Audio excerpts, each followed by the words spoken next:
Hi, I'm Ron McLean. I'm the president of the Vancouver-Dixie Valley Jazz Society and one of the co-directors of the Vancouver-Dixie Fest. And just sitting there listening to some of these stories about Lance, I am rather new to this music. About 15 years ago that I discovered it. But I remember one night here at Hot Jazz when Lance was late, and we all heard about him being late because he couldn't find his way. This particular night, he came in about 10-15 minutes late, muttering about the wife painted the toilet seat, and I sat down before I left and got stuck. So it wasn't always because he couldn't find his way.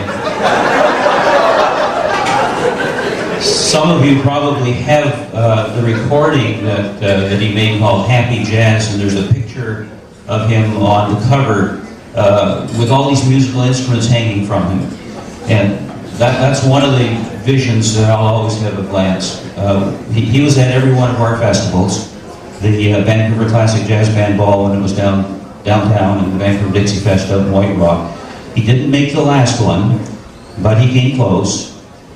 But the very first one that we had at the Hotel Vancouver, and I remember Lance walking out of the room where the musicians were storing their instruments, just loaded, just covered. He had every instrument you can think of hanging from him.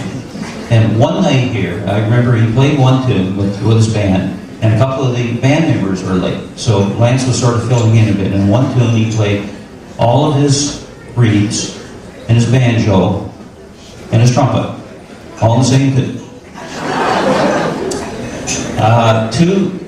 Two things recently that come to mind. The last time he played at our festival, he got together with Rice on Sunday morning, and those of you that have been in the Pacific Inn, you know that beautiful big atrium that they have there, and Rice on his piano, Lance on his tenor sax on Sunday morning, playing for the brunch crowd, and Lance filling up that whole atrium with this wonderful, big, round, mellow sound out of that tenor sax. It just sent shivers up and down my back.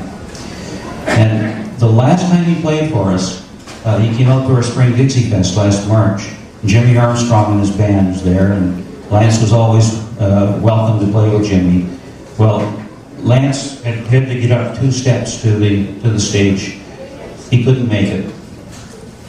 And I have a picture of him sitting on the dance floor down there. We got a chair for him. And he's sitting there with his tenor sax, and somebody said, when he got that thing between his lips, something absolutely magic happened.